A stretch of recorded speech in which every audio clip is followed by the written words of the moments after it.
Hello, কেমন আছো? সবার আগেই তোমাকে ইয়েটা ধরিয়ে দিই আমি। একদম একদম একদম একদমই তাই। তুমি কেমন আছো বলো? খুব ভালো আছি।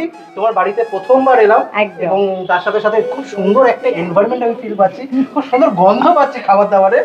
আসলে খাবার দাবারের থেকেও বড় ব্যাপার হচ্ছে পুজো পুজো গন্ধ। মানে বাড়ি ময় পুরো পুজো পুজো হয়ে রয়েছে। এই দেখো আমি কিন্তু না খেয়েই রয়েছি। এখন তুমি এসেছো, আগে ভেতরে এসো, তারপর আমরা কথা বলছি। এসো।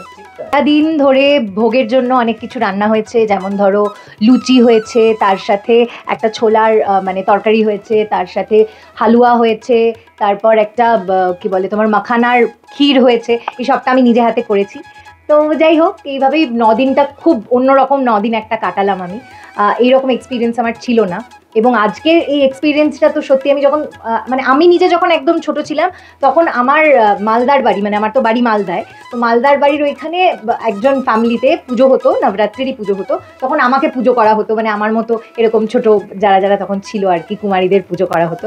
আজকে আমি নিজে সেটা করতে পেরে আমার সত্যি নিজেকে মানে একটা অন্যরকম ফিল হচ্ছে এবং সত্যি খুব ভালো লাগছে। এই রিচুয়ালসগুলো আমার মনে হয় আমাদের কি বলবো সনাতন ধর্মেই এক্সিস্ট করে এবং এই জন্য আমাদের ধর্মটা নিয়ে আমি সবসময় এত বেশি প্রাউড ফিল করি। কারণ ধর্ম নিয়ে আমি কোনো আলাদা করে কথা বলছি না, কিন্তু তবুও আমার মনে হয় আমাদের এত কিছু মানে ফেস্টিভ্যালস রয়েছে, এত কিছু রয়েছে জানবার, এত হিস্ট্রি রয়েছে, তো সেই জন্য আমার নিজের ভীষণ গর্ববোধ হয়। একদমই তাই। সকাল থেকে প্রস্তুতি কি কি ছিল একটু শুনি।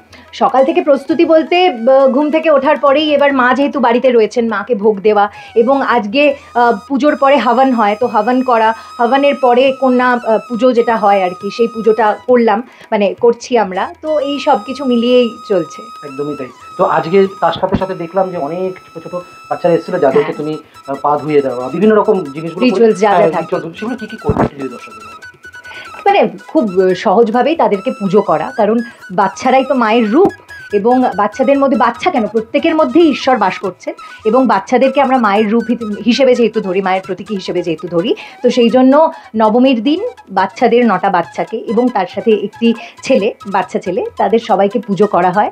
তাদের পা ধুয়ে দেওয়া হয়, তাদের পা মুছিয়ে দেওয়া হয়, আলতা পরানো হয়, তাদেরকে টিকা দেওয়া হয়, তারপর তাদের আরতি করে তাদেরকে খাবার দেওয়া হয়, তাদের জন্য ছোট্ট কিছু গিফটস থাকে। তো এই সমস্ত কিছুই আর কি আমিও চেষ্টা করেছি করবার সম্পূর্ণভাবে। একদমই তাই। যেমনটা তুমি বললে যে মালদায় তোমার বাড়ি এবং একটা নতুন মানে নতুন হ্যাঁ হ্যাঁ হ্যাঁ, এখানে নতুন। কত বছর হলো? এখানে বছর না, এখানে মাস হয়েছে, কয়েক মাস হয়েছে। এই আর কি কিছুদিন গেলেই 1 বছর হবে, মানে একদম নতুন আমরা এখানে শিফট করেছি। পুরোপুরি গোছানো কমপ্লিট এখন? হ্যাঁ, এখন তো গোছানো কমপ্লিট, কিন্তু এখন পুজো সবাই সবকিছু মিলিয়ে একটু অগোছালো হয়ে রয়েছে, কিন্তু ওই আর কি। এবং আমাদের এখানের প্রত্যেকেই যে বাচ্চাদের যাদের তুমি দেখলে, তারা প্রত্যেকেই কিন্তু আমাদের ফ্ল্যাটের, কেউ ফ্ল্যাটের আশেপাশের। আমি খুব লাকি আরেকটা বিষয় যে আমি এত ভালো নেবার্স পেয়েছি, তারা এত ভালো, প্রত্যেকেই যে তোমার পাশেও বসে আছে, এই পুচকেগুলো বসে আছে, তো মানে সবাই এত সাপোর্ট করে যে কোনো কিছুতে আমাকে, এবং ওরা আমাকে এতটা ভালোবাসে।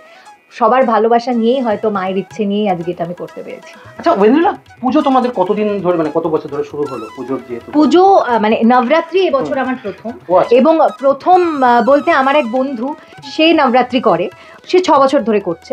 তো তার সাথেই আমার কথা হচ্ছিল এবং হতে হতে হঠাৎ করে আমি জানি না কেন আমি বললাম যে এই আমি না নবরাত্রি করতে চাই। তো আমার বন্ধু আমাকে বললো যে না না দূর, তুই পারিস নাকি করতে, মানে এত একটা কঠিন এবং এইরকম সংযম এবং এইভাবে মাকে বাড়িতে রাখা, দুবেলা ভোগ দেওয়া, নাম জপ করা, সমস্ত কিছু মিলিয়ে। তো ও খুব ভয়ই ছিল, মানে আমার জানি না কেন, মানে আমি লাস্ট যখন আর কি মিলির শুটিং করছিলাম তখন থেকে মেকআপ রুমে বসে আমার অদ্ভুতভাবে খুব আমি সবার সাথে গল্প করতে করতে বলছিলাম আমার না খুব ইচ্ছে আমার বাড়িতে যদি দুর্গাপুজো হতো, বা আমি যদি মানে দুর্গাপুজো করতে পারতাম আর কি, সব রিচুয়ালস মেনে। তো জানি না, হয়তো মায়ের ইচ্ছে, মা আমার কথা শুনেছেন এবং শুনে নিজে আমার ঘরে এসেছেন। এসে উনি এখনো অবধি আছেন আমার বাড়িতে এবং আমাকে সেবা দেওয়ার যে একটা সুযোগ করে দিয়েছে, এটা আমার কাছে অনেক বড়।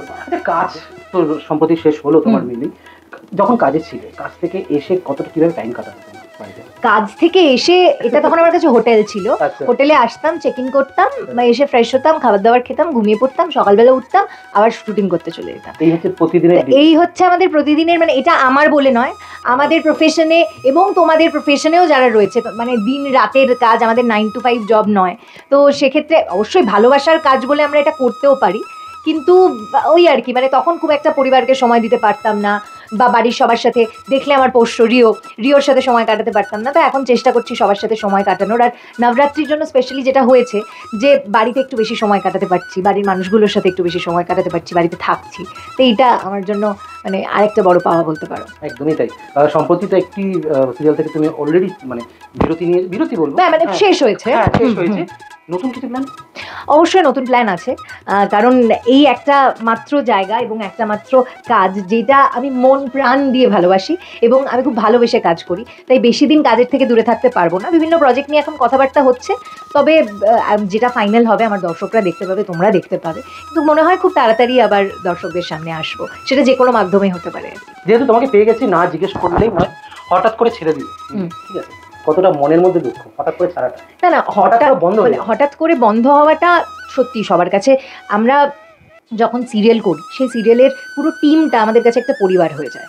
এবার মিলিতে আমরা 6-7 মাস একসাথে সবাই কাটিয়েছি এবং যারা যারা ছিল, কলাকুশলীরা বলো কিংবা আমাদের টেকনিশিয়ান দাদারা বলো, আমাদের ডিরেক্টর বলো, প্রত্যেকের একটা অদ্ভুত বন্ডিং তৈরি হয়ে গেছিলো এবং আমরা দুঃখ মানে যতটা না পেয়েছি, আমাদের সবার মনে হয়েছে যে আবার যদি একসাথে কাজ করা যায় তাহলে সেটা খুব ভালো হয়। তো মানে আমরা এটাই আর কি মানে হোপ ফর দ্য বেস্ট যে আমরা একসাথে হয়তো আবার কেউ কাজ করব এবং আমি তাদের সবার সাথে কাজ করতে চাই, এইটা নিয়েই বাড়ি এসেছি। একদমই তাই। আচ্ছা, লাস্ট তোমার সাথে আমার যতদূর মনে হয় আলাপ, সেটা হচ্ছে রেড কার্পেটে সোনার সংসারে লাস্ট দেখা হয়েছিল। একদম সরাসরি জিজ্ঞেস করে নিচ্ছি, সোনার সংসারে যে প্রাইজ পাওয়া হয় বা যে কোনো কলাকুশলী যে প্রাইজ পায়, এই প্রাইজ পাওয়াটা তোমার কাছে কতটা আলাদা এক্সট্রাভ্যাগেন্স মনে হয় কাজের বাইরে?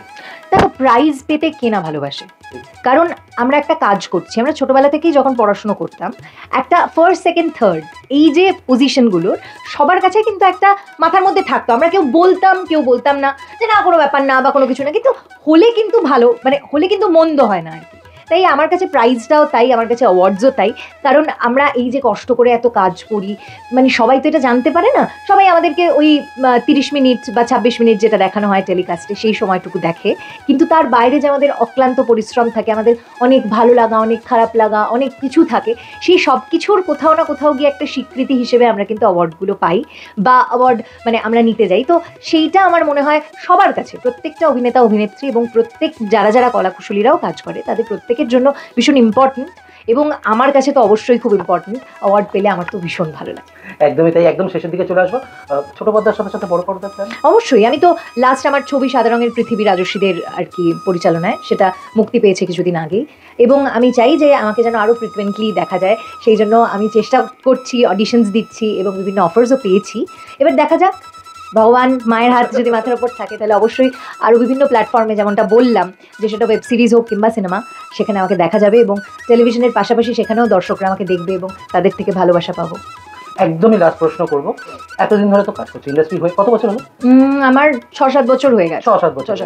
রিসেন্টলি একটা ট্রেন্ড দেখতে পাচ্ছি, সেই ট্রেন্ডটা হচ্ছে যে যারা খুব সুন্দর ভালো ইনস্টাগ্রামে রিল করে বা যাদের খুব ভালো ফলোয়ার্স আছে, তারা খুব সহজে কিন্তু চান্স পাচ্ছে। দেখো, এটা নিয়ে কি বলবো? এইটা কি বলতো, এক একটা সময় এক একটা জিনিস হয়। তো আমি যখন এই প্রফেশনে এসেছিলাম তখন কিন্তু বিউটি পেজেন্ট থেকে সুযোগ পাওয়ার একটা প্রচণ্ড রকমের ট্রেন্ড ছিল। মানে বিউটি পেজেন্টে তুমি জিততে পারলে বা বিউটি পেজেন্টের থ্রু তোমার যদি হোর্ডিংস হয় এরকম কিছু, কারণ আমি নিজে সেটা এক্সপিরিয়েন্স করেছি, আমি নিজে আমার সাথে সেটা হয়েছে। তো সেক্ষেত্রে অনেক কলস, অনেক অডিশনের জন্য ডাকা, সমস্ত কিছু হতো।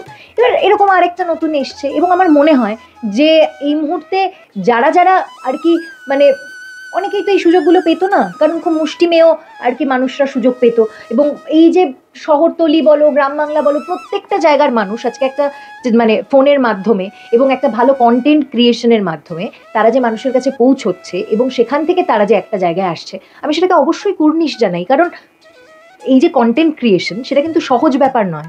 আজকে আমার ইন্টারভিউ করার জন্য তুমি বসে আছো, তুমি ক্যামেরা ধরে আছো, তুমি লাইট সেট আপ করে নিয়ে এসেছো, কিন্তু যারা কন্টেন্ট ক্রিয়েট করে তারা নিজেদের সমস্ত, যারা শুরু করছে তারা কিন্তু সব তাদের পুরো সেট আপটা নিজের হয়। এই যে অক্লান্ত পরিশ্রমটা, সেটা তো একটা ফল দেবেই, তাই না? তাই আমার মনে হয় যে এটা খুব ভালো যে এরকমভাবে রিলস বা এরকম কন্টেন্ট ক্রিয়েশনের ফলে যারা ছবিতে, সিরিয়ালে বা মানে কি বলে তোমার ওয়েবে কাজ করছে, তারা প্রত্যেকে খুব ভালো করছে এবং কি ভালো ভালো কন্টেন্ট ফোন খুললেই দেখতে পাওয়া যায়। তোমাকে একটু আটকে আমি একটা প্রশ্ন, মানে এরই প্রশ্ন আমি জিজ্ঞেস করছি, কথাটা একদম ঠিক বললে, কিন্তু কোনোভাবে মনে হচ্ছে না যে অভিনয় কোনোভাবে পিছিয়ে যাচ্ছে এই ক্ষেত্রে? দেখো, সেক্ষেত্রে আমাদের যারা আর কি অডিশন নিয়েই তো কাজ হয়, এমনি এমনি তোমার রিল দেখে কেউ তোমাকে কাজের সুযোগ দেবে না, যারা বলে তারা ভুল বলে। কারণ প্রত্যেকটা কাজের অডিশন হয় এবং প্রত্যেকটা কাজ যারা আর কি মানে বড় বড় মানে যারা আমাদেরকে কাস্ট করে, সেই কাস্টিংয়ে কাউচে যারা বসে রয়েছে তারা কিন্তু প্রত্যেকেই আমাদের মধ্যে কিছু মানে আলাদা দেখতে পেয়েই আমাদেরকে নেয়। এবার আমার মনে হয় যে তারা যদি একটু গ্রুমিং করিয়ে নেয় বা একটু প্রত্যেকটা মানুষের মধ্যেই কিছু না কিছু তো থাকে, সেটাকে যদি একটু নার্চার করে নেওয়া হয়, সেটাকে যদি একটু গ্রুমিং করে নেওয়া হয়, তাহলেই আর অভিনয়টা পিছিয়ে যাবে না। তাহলেই কিন্তু যারা যারা আসছে কাজ করতে, এবং তুমি যেরকম বললে যে রিল থেকে অনেকে এসছে কাজ করছে, এরকম অনেক সিরিয়াল আমি জানি কিন্তু সেগুলো সুপারহিট। তো তাদেরকে যদি একটু প্রপারলি গ্রুমিং করানো হয়, তাদেরকে যদি একটু মানে কাঁধে হাত রেখে বলা হয় যে আছি তো, অসুবিধে নেই, এই মানুষগুলো যদি আমরা পাই, তাহলে আমার মনে হয় যে অভিনয় নিয়ে মানুষের এই যে এত আমরা বলি না এই এটা পারছে না ওটা পারছে না, কেউ বলতে পারে যে তাকে কত মানুষ সাহায্য করেছে শেখানোর জন্য। কারণ আমরা যারা আমাদের কোনো মানে ব্যাকবোন সেরকম স্ট্রং নয়, আমাদের পরিবারের কেউ কখনো অভিনয় করেনি, কিন্তু মনের মধ্যে একটা বাসনা, টিভিতে মাধুরী দীক্ষিতকে দেখে, মাধুরী দীক্ষিতের নাচ দেখে নিজেকে সেই জায়গায় ভেবে ম্যানিফেস্ট করা যায় আজকে আমিও যদি এই জায়গাটায় পৌঁছতে পারি, সেটার জন্য তো একটু সাহায্যেরই প্রয়োজন। সেটা যদি আমাদের কেউ করে দেয় বা সেটা যদি বাকি সবার ক্ষেত্রে সবাই পায়, আমার মনে হয় তাহলে আর এই কমপ্লেনটা কারোর থাকবে না। একদমই তাই। যে ইন্টারভিউ দিতে দিতে ঘেমে গেছে, একদম শেষ প্রশ্ন করবো, এই গরমে দর্শকরা যারা যারা দেখছে তারা কিভাবে ফিট থাকবে, আর তুমি নিজের ফিট রহস্য যদি একটু দর্শকদের বলো। এই রে মেকআপ মেইনটেইন করো? না আমি প্রচন্ড রকম ফুডি, আমি খেতে খুব ভালোবাসি, কিন্তু এখন একটা জিনিস না সেটা ভুল মনে হয়, তাহলে মানে সেটা হয়তো মানে ব্লেসিং আর কি, কিন্তু আমি এটাই বলবো গরম, নিজেকে হাইড্রেটেড রাখতে হবে এবং তার সাথে একটু বাড়ির বানানো খাবার খেলেই হবে, বাকি আর কিচ্ছু লাগবে না। একটু তেলে ভাজা কম যত যায় পেটের মধ্যে, ততই আর কি সব কিছু সুস্থ থাকবে, সব কিছু একদম মানে একদম ফিট অ্যান্ড ফাইন থাকা যাবে আর কি। সিটি টকিজের সব দর্শকদের বলবো চটজলদি এসে ওদের সাবস্ক্রাইব করে ফেলুন এই রকম মানে বিভিন্ন রকম কন্টেন্ট দেখার জন্য, এবং বিভিন্ন সেলিব্রিটিসদের জীবনে কি ঘটছে সেটা যদি জানতে ইচ্ছে করে, তাহলে অবশ্যই এই যে দেখা যাচ্ছে সিটি টকিজ, এখানে কিন্তু আসতেই হবে। Thank you.